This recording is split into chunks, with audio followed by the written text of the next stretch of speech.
Sisi Kenya hata tungeulizwa tuchague jirani mwingine wa kupakana na yeye, bado tungechagua Tanzania tu, kwa sababu mmetuonyesha njia mwafaka ya kukaa bila vurugu. Tunajua kuna maneno kidogo hapa na pale ambayo imekuwa inasambazwa kwa mitandao ya jamii, social forums kama vile WhatsApp. Wengine mkiona wakiwa wanatengeneza vitu hizo ni content creation. Wengine wanataka kitu ambayo ita attract viewers wengi ama watazamaji wengi, ndio waweze kupata zile wanaita bonga points, ndio wapate kulipwa na WhatsApp. So wakati mwingine unaweza kuona vijana kwa mtandao wanaongea maneno ambayo si ya sawa. Ukiangalia kwa jicho pevu ama ukiangalia vizuri utagundua hayo maneno si hayaleti amani. So nataka niwahakikishie kwamba mengi yenye mnaona huko si msimamo wa Kenya. Ni msimamo ya mtu mmoja anataka kuattract attention ya watu wengi, apewe likes, na hata Watanzania wamekuwa wanampea wengine likes.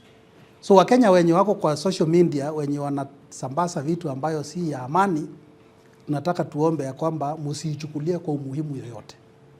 Lakini kama kuna chochote chenye kitapangwa, tutazuia watu kutoka upande ya Kenya kuja kuingilia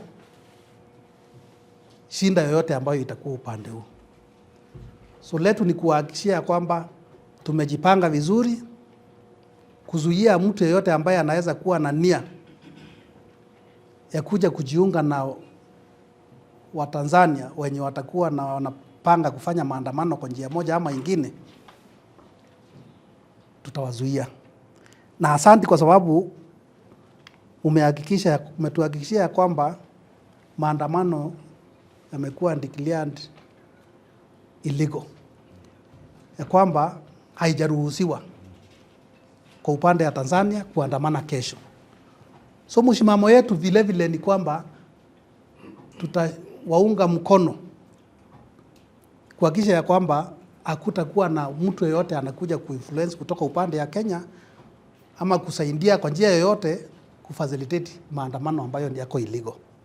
Sisi tumejipanga vizuri na hizo hearsays za kwamba kesho tarehe 9 tuna mapumziko, lakini kuna watu wanawaza habari ya kuwa na vurugu tena au kitu kinachoitwa maandamano.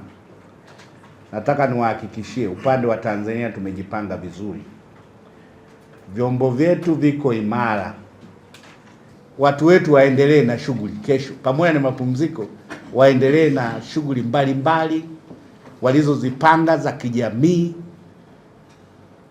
za kiuchumi. Kwa hiyo kilichokatazwa ni maandamano. Kwa hiyo na sisi tunatarajia hapa kesho shughuli kuendelea kama kawaida, na tuhakikishie sisi tumejipanga upande wetu.